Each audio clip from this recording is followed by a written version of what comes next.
Bapak Ibu peserta PKA yang kami hormati. Salam sejahtera untuk kita semua. Assalamualaikum warahmatullahi wabarakatuh. Sore ini kita akan melakukan seminar hasil stula. Yang kemarin kita sudah 1 hari ambil data, dan hari ini kita lewat kerja keras. Sore ini kita akan melakukan seminar hasilnya. Oleh karena itu, sebelum kita memulai, saya minta Pak Karet itu mimbar di samping Bapak berdoa untuk kita. Baru kita mulai.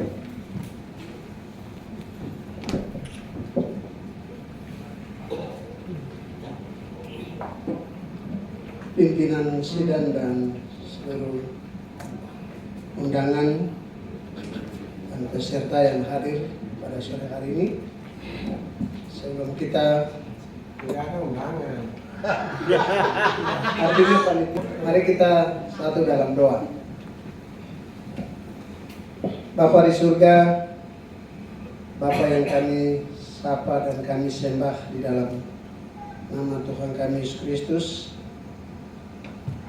sore hari ini kami ada di ruangan ini akan melaksanakan seminar hasil studi lapangan dalam rangka pelatihan kepemimpinan administrator di Kabupaten Mimika yang dilaksanakan di Makassar. Dalam pelaksanaan dari awal sampai pada akhirnya kami bawa di hadapan Tuhan, kiranya Tuhan campur tangan dalam seluruh tahapan sampai kepada selesainya dengan baik sesuai dengan rencana. Terpujilah namamu, berkati pimpinan seminar dan juga kami yang mempresentasikan dan juga kelompok 1 dan hadirin yang ada, untuk saling melengkapi kekurangan-kekurangan yang bisa memperkaya presentasi kami pada sore hari ini. Terpujilah namamu, kami bersyukur, beri kami kesehatan dan keselamatan, umur panjang juga. Kami menikmati sampai hari ini, hari yang ke-7 di bulan yang ke-9 ini dengan baik. Kami beralaskan kegiatan ini dalam doa kami hanya di dalam nama Bapa, Putra dan Roh Kudus. Kami sudah berdoa dan mengucap syukur. Haleluya. Amin. Ada yang perlu. Oke, baik. Terima kasih Pak Karet.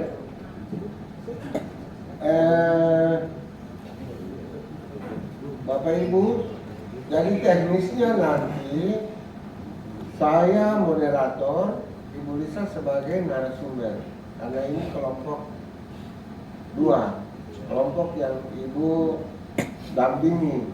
Nanti kelompok 1 sebaliknya gitu, Ibu Lisa moderator, saya narasumber gitu. Nanti Ibu As tetap sebagai narasumber juga untuk dua-dua gitu. Di teknisnya begitu.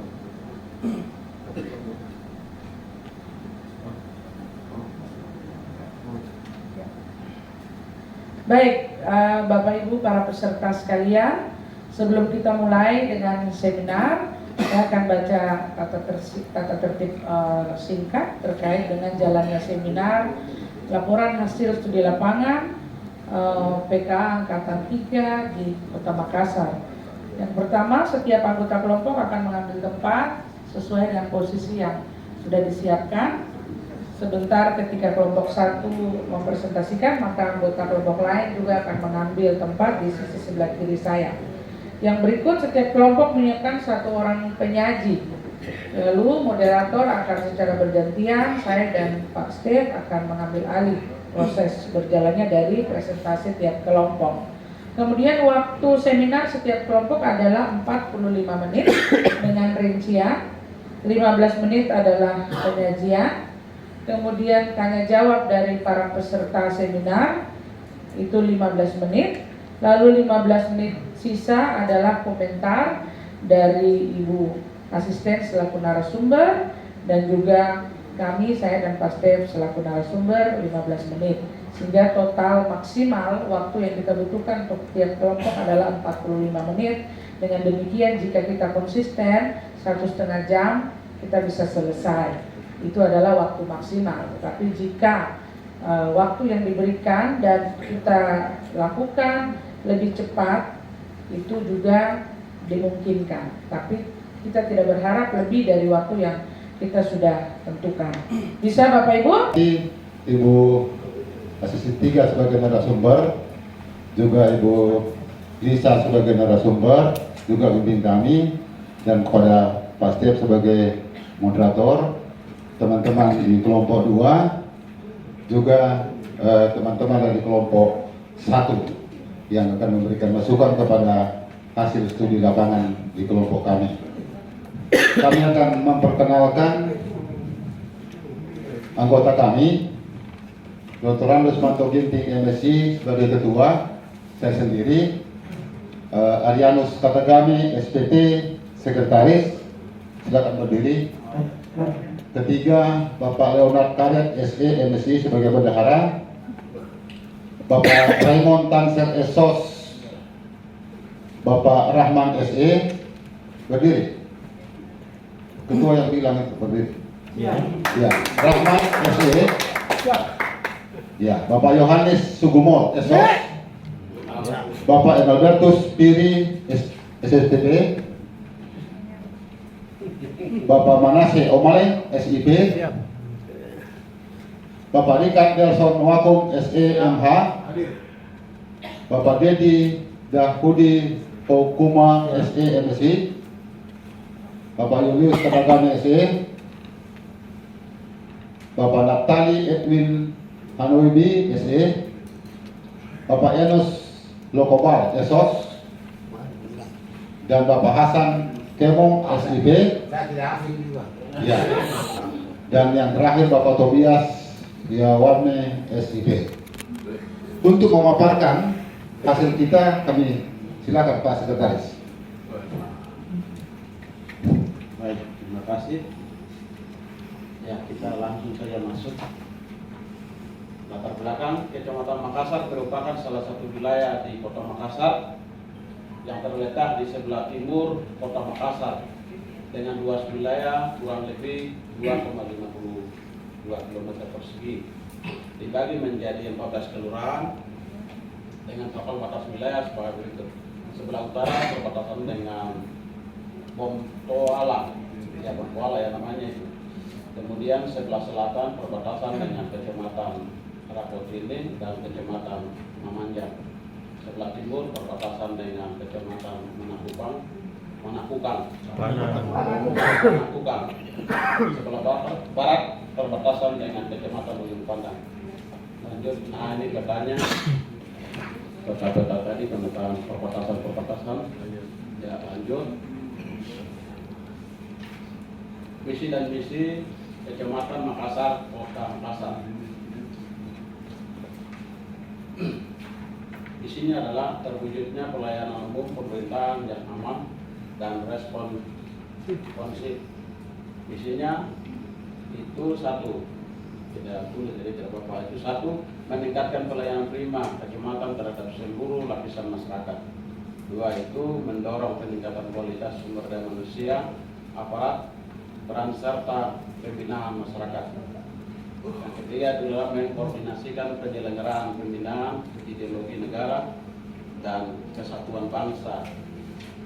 Berikutnya adalah pembinaan kerukunan hidup antar beragama, berkoordinasi dengan kegiatan instansi pemerintah dan pemberdayaan masyarakat, dan pembinaan administrasi kelurahan serta pembinaan administrasi kependudukan.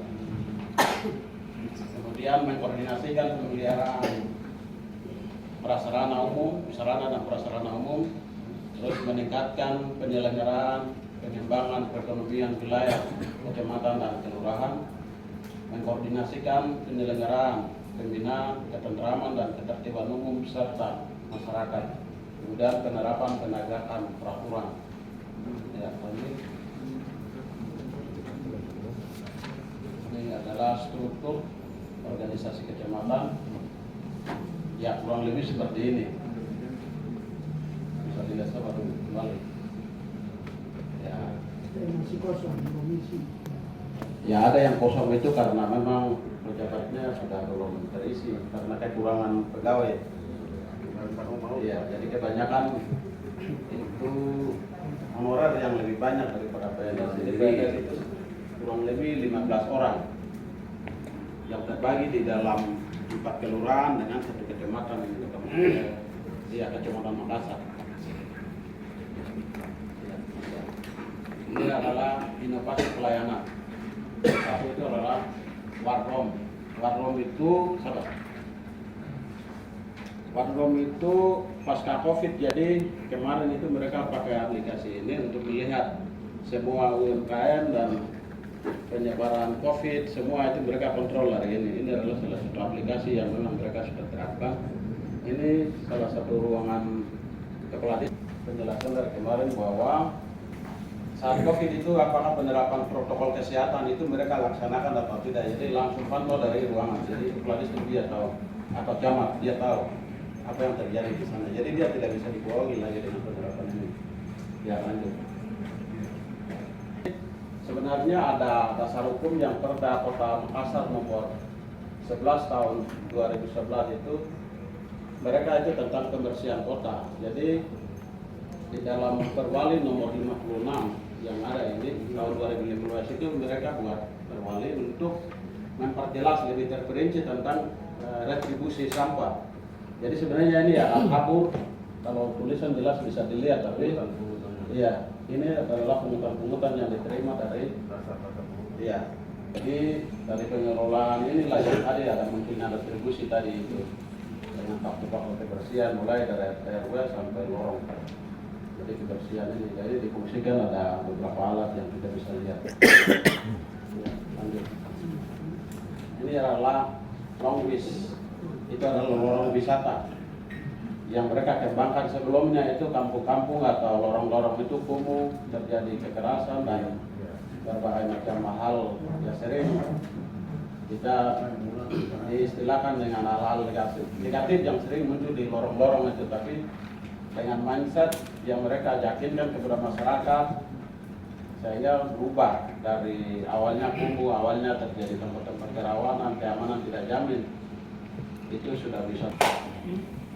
Terima kasih untuk kelompok 2 yang sudah memaparkan hasil studi lapangannya dengan menggunakan waktu penuh 15 menit. Ya. Oke, tepuk tangan sekali lagi. Oke.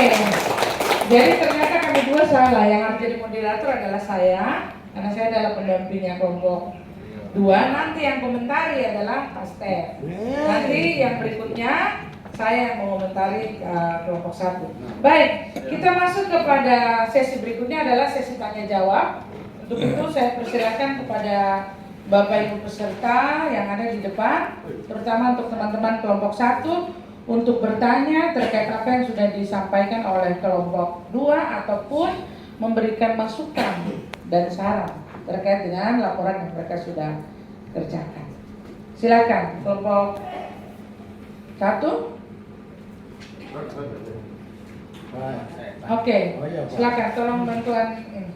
Baik, Bapak Karet tolong.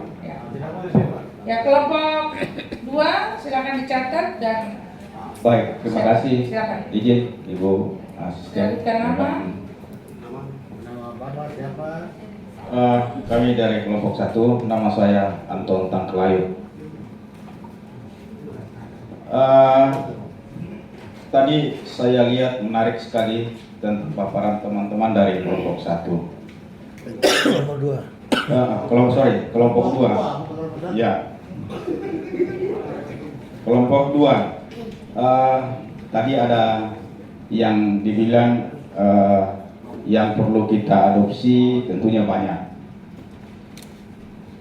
Saya lihat di yang lorong wisata tadi, di mana dipaparkan bahwa anggaran itu dalam pengelolaan, dalam pembuatan itu tidak sepenuhnya anggaran dari pemerintah, tentunya melalui masyarakat dan mungkin ada pihak ketiga. Ya, jadi saya bertanya, kalau umpamanya lorong itu sudah bagus, kalau di Jawa kan biasa ada retribusi. Kalau kita masuk di satu tempat yang sudah jadi wisata, itu ada retribusi. Nah, itu kan untuk dipakai kas di lingkungan tersebut. Tadi saya tidak dengar itu, apakah ada retribusinya? Kalau ada, prosesnya bagaimana? Tentang retribusi itu untuk siapa? Mungkin itu saja, karena itu penting pembelajaran kita, siapa tahu itu yang bisa kita adopsi ke sana. Tentunya sesuai dengan budaya kita yang ada. Terima kasih dan selamat sore. Penanya? Sebutkan nama. Baik, terima kasih waktunya. Nama saya Bates Sekutu. Yang sebelah kiri, nah. Tadi apa? Kalau tidak bisa keluar kan? Baik. Nama saya Bates Sekutu dari kelompok 1. Saya ingin menanyakan, mungkin Pak bisa buka di apa namanya, yang bisa diadopsi itu. Ya boleh. Terakhir ya. Terakhir tadi, terima kasih. Ya. Hal yang perlu diadopsi. Yang pertama, pembentukan kelompok pengelola bank sampah masyarakat, terus pengelola wisata, mana-mana rumah armada. Nah, saya lihat yang nomor 3 ini sebenarnya bukan hal yang perlu diadopsi, karena ini bukan satu inovasi yang perlu kita adopsi. Kalau kita bicara tentang pengadaan roda 2 itu lihat dari tingkat kebutuhan, dari jumlah dari pengadaan armada ini seperti apa, inovasinya apa. Dari penjelasan dari awal sampai akhir kan tidak ada inovasi, tapi di dalam hal-hal yang perlu diadopsi itu masuk. Makanya saya bingung.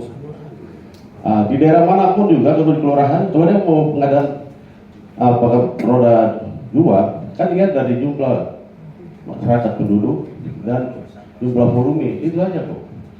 Baik, terima kasih. Baik, terima kasih. Sudah dicatat? Sudah. Ya, silakan. Kakak. Ya.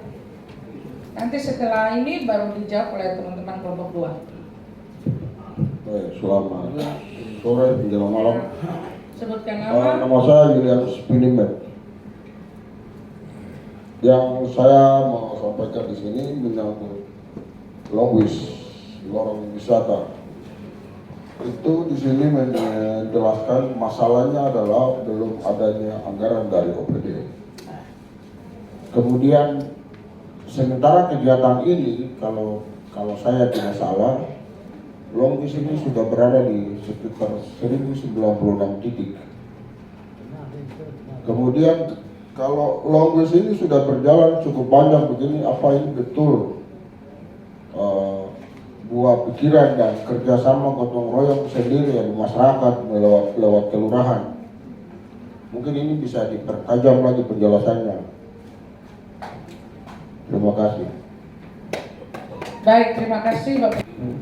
Baik, terima kasih kepada moderator dan kepada teman-teman dari kelompok 1 ya, karena kami kerja tim ya.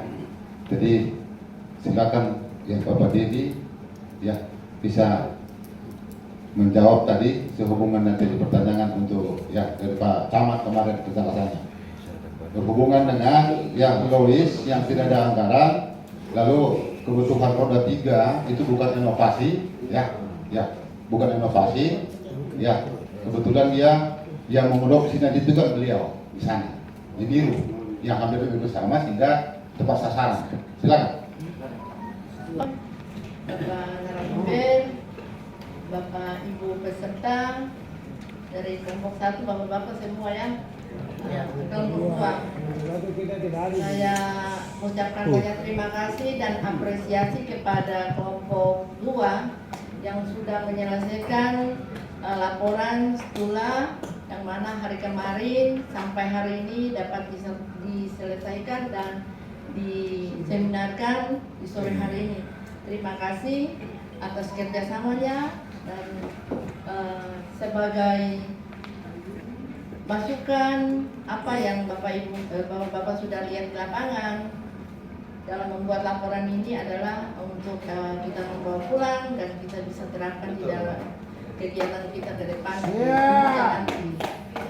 Mungkin itu dari saya kerjasama seperti ini memang luar biasa dan saya memberikan apresiasi kepada Bapak Ibu yang sudah bekerja keras.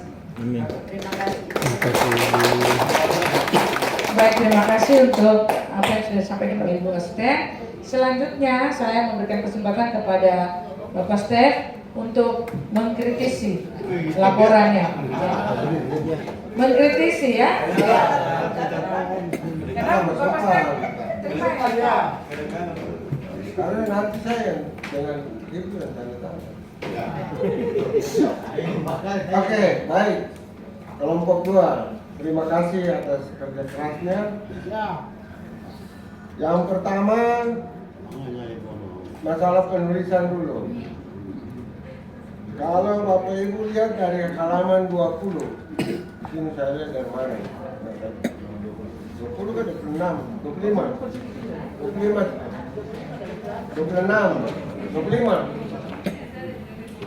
itu kayaknya terlalu turun dari atas, harus dinaikkan sedikit lagi ya. Iya. Ini cuma bertingkat sedikit lagi bentuk di atas. Apa karena ya batas atas bawah itu kan sudah dikasih toh.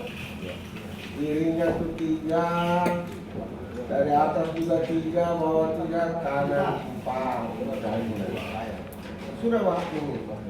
Oke, tuh kemudian kata pengantar dari depan ini. Kata pengantar ini kan pertama kita harus menyampaikan, ada di dalam situ nanti ada ucapan terima kasih buat kepala distrik, kemudian ada dari Ibu Asisten yang hadir, saya dan Bu Lisa, terus panitia atau apa BPSDM yang sudah menyelenggarakan pelatihan ini sehingga Bapak Ibu ada di sini, atau bahkan mungkin ya Ibu Asisten mewakili pemerintah daerah. Iya. Nah, seperti itu. Itu di kata pengantar. Ya. Kemudian nanti ada kata-kata yang kurang, yang apa itu saya sudah kasih tanda dalam sini. Mungkin tinggal ini saja. Diperbaiki. Ada ya, saya sudah kasih tanda-tanda. Lalu ini mengenai inovasi. Inovasi yang saya lihat kan cukup bagus. Tapi Bapak Ibu setelah ini Bapak setelah ini nanti rundingkan lagi. Apakah memang tempat ini bisa harus diadopsi? Dan kita hanya mau ambil terus pulang lalu tidak bisa. Ya hitung baik-baik, cek baik-baik kira-kira kalau ini kita bisa. Apalagi ada kepala distrik. Kira-kira bisa tidak? Gitu. Terutama yang ini apa? Misalnya kita mulai dari lorong.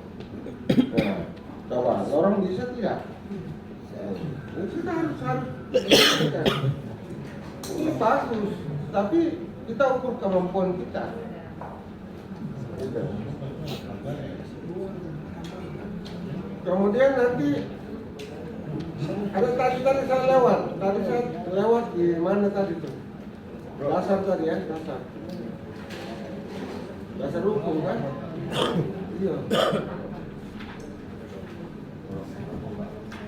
Iya, dasar hukum tuh ada 6 lembar. Kamu tuh nggak punya kopi dari itu ke semasi, cobalah. Kamu sortir lah. Masa gitu? Sampai 33. Lebih dari ini lagi. Mungkin registrasi di OPD juga tidak sebanyak begitu. Ya, dari itu catatan dari saya. Tapi saya mengapresiasi kerja keras Bapak Ibu, semangat luar biasa. Ya. Nanti dirundingkan lagi 4 inovasi ini. Satu lagi. Oke, berarti tinggal 3. 3 ini kira-kira mana yang bisa ditarik? Ya. Dengan alasannya itu tadi macam tadi. Gitu. Oke, terima kasih Ibu Moderator. Karena saya ingin berbagi 15 menit ya. Iya, baik, saya punya 5 menit. Terima kasih untuk Bapak Stef yang sudah mengkritisi. Saya catat ada 5 hal yang harus diperhatikan oleh teman-teman dari kelompok 2. Nah, dari saya selaku pendamping yang mendampingi teman-teman ke distrik terkait dengan ritme diskusi kita tadi terkait dengan pertanyaan yang dari Bapak Anton, kemudian yang dari Bapak Julianus. Yang pertama bahwa yang saya retribusi adalah jika itu lahannya adalah lahan pemerintah yang kemudian hasilnya akan dinikmati, yang dipakai oleh pihak ketiga, itu baru bisa ditarik retribusi. Yang berikut, retribusi tidak bisa ditarik begitu saja kalau tidak ada dasar hukumnya, dan itu panjang sekali. Dan sudah saya cek di sini, saya pikir-pikir tadi mau masukkan retribusi apa di Perda Kota Makassar, ada dari A sampai K, itu berarti apa? Ada berapa jenis-jenis retribusi yang berlaku. Jadi itu nanti akan dikaji apakah itu bisa ditarik retribusi ataukah belum cukup memenuhi unsur-unsur untuk itu dikatakan sebagai retribusi, Bapak Anton ya. Jadi nanti itu jangka panjang, mengingat Longwis ini baru ya, baru tahun ini, makanya kenapa anggarannya belum disiapkan. Nah, nanti tahun depan baru intervensi dari seluruh OPD itu akan ada di Longwis yang nanti tujuan akhirnya ada 1000 lebih Longwis. Yang dorang laporkan ini yang ada cukup di Kecamatan Makassar saja, hanya 14 kelurahan. Dari masing-masing kelurahan itu wajib 7 lorong. Dan dari 7 lorong ada 3 yang sebenarnya kita mau pergi, tapi 1 yang kita pergi di Kelurahan Baraya itu adalah lokasi yang orang bilang seperti Texas begitu ya. Jadi kalau macam di Jayapura itu berarti di lingkaran AB atau di Doksep ya. Gitu. Kalau di Timika mungkin di Kuamki kan. Nah itu sudah. Jadi nah itu sudah. Jadi seperti itu untuk kemarin kami sempat bukan berdebat tapi berdiskusi bahwa Ibu itu kan programnya Pak Wali Kota yang diturunkan toh, jadi sebenarnya bukan murni itu di kelurahan, tapi terus saya bilang, tapi siapa yang fasilitasi sampai barang itu jadi kalau bukan orang yang punya warga ya. Jadi keberhasilan Longwis itu bisa berjalan karena fasilitasi dari distrik atau kecamatan maupun dari kelurahan. Nah disitulah peran kepemimpinan yang sebenarnya sudah diulas di dalam laporan, tapi tadi tidak dipaparkan pada saat presentasi. Terus kemudian Bapak Soebu tadi bilang ujuk-ujuk kemudian ada bank sampah, padahal tadi dong tidak presentasi tentang bank sampah. Nah, tapi ada di dalam iya, pengadaan di situ ada yang satu kan salah satunya adalah pengelolaan kebersihan dengan 3 cara. Yang pertama itu adalah penyediaan armada, kemudian yang kedua pengelola kebersihan, di mana sebenarnya disitulah bentuk inovasi. Kenapa 270 laskar pelangi yang mereka bekerja dalam tanda petik 24 jam. Ada yang memang betul-betul sukarela. Laskar pelanginya dibagi 2 lagi, ada yang administrasi, ada yang teknis tenaga kebersihan. Kemudian bank sampah, satu lagi armada, satu lagi apa tadi pengelola. Nah itu yang Kemudian tidak dijelaskan di depan, kemudian ada hal-hal yang diadopsi, itu yang tadi pertanyaan. Iya. Tapi di laporannya tuh ada ya, Bapak Ibu. Ya, baik. Pertimbangan yang tadi Pak Stef sampaikan, kalau margin, ucapan terima kasih, dasar hukum itu langsung eksekusi, langsung jadi, toh. Siap. Tapi yang adopsi tadi tuh dirundingkan ya, dirundingkan mana yang kira-kira itu bisa kita bawa pulang. Kenapa? Hal-hal yang diadopsi ini, Bapak Ibu, nanti itu akan menjadi salah satu subbab di dalam rencana aksi Bapak Ibu, ya. Akan menjadi subbab di bab 1 poin D, itu adalah adopsi stula, ya. Adopsi stula itu bukan hal-hal yang adopsi saya, tapi yang peran kepemimpinannya juga bisa. Dari listen learn yang tadi Bapak Ibu bagi, yang dari 11 mata pelatihan yang Bapak Ibu sudah kerjakan, itu yang nanti bisa menjadi input pada saat Bapak Ibu menyusun rencana aksi perubahan, ya. Baik, terima kasih, itu saya komentar dari saya. Kita akhiri dengan memberikan tepuk tangan untuk teman-teman kelompok. Iya, kita menggunakan waktu maksimal 43 menit, ya. Oke, berikutnya saya persilakan teman-teman dari kelompok